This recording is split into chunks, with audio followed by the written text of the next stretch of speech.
Koussou, je suis heureux encore maintenant de me retrouver avec vous pour partager un des sujets que nous croyons qui est un des sujets essentiels, un des sujets phares pour chaque chrétien, pour chaque personne née de nouveau, mais également pour chaque église locale.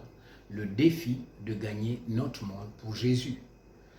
Nous avons vu un tout petit peu qu'est-ce que nous visons dans cette approche du défi de gagner notre monde. À présent, découvrons, mais quand nous parlons de notre monde, nous parlons de quoi concrètement?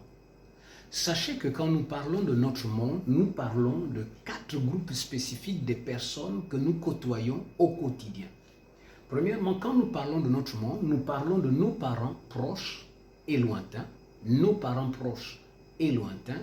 Et quand nous parlons de notre monde, nous parlons également de nos amis, nous parlons aussi de nos collègues, nos condisciples, nous parlons également de nos voisins. En réalité, quand nous parlons de notre monde, nous parlons des hommes que nous rencontrons quotidiennement, que nous le voulions ou pas.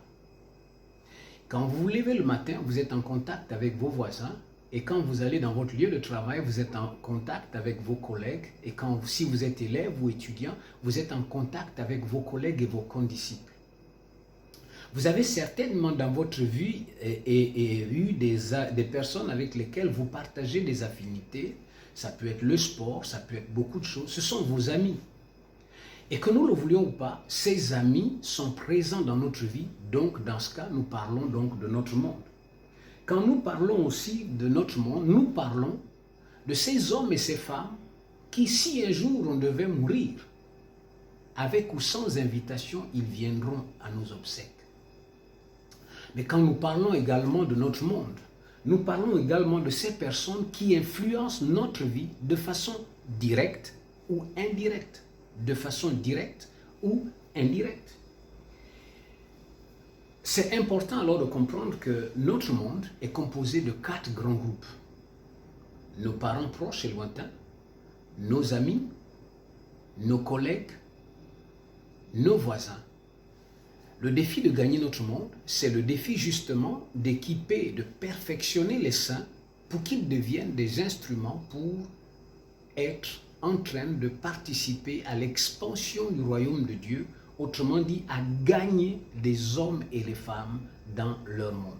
Souvenez-vous que quand nous parlons de notre monde, maintenant, si vous nous suivez, nous parlons alors de nos parents proches et lointains, nous parlons de nos collègues ou condisciples, nous parlons de nos voisins et nous parlons de nos amis.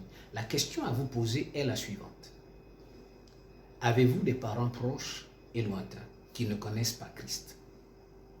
Avez-vous des collègues et des condisciples qui ne connaissent pas Christ? Avez-vous des voisins qui ne connaissent pas Christ? Avez-vous des amis qui ne connaissent pas Christ?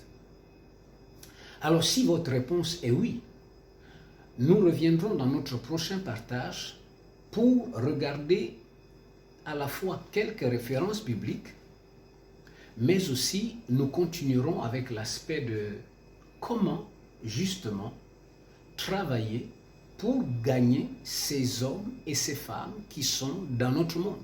Souvenez-vous que le défi de gagner notre monde est un défi qui est pour chaque enfant de Dieu, chaque personne née de nouveau, appartenant à la famille de Dieu, c'est votre défi.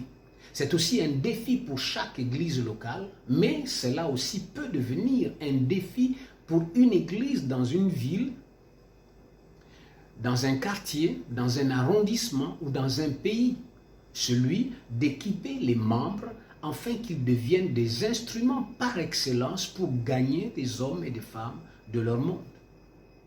Alors, nous voulons simplement vous inviter à nous suivre parce que nous avons un défi, c'est celui de gagner notre monde. Que Dieu vous bénisse.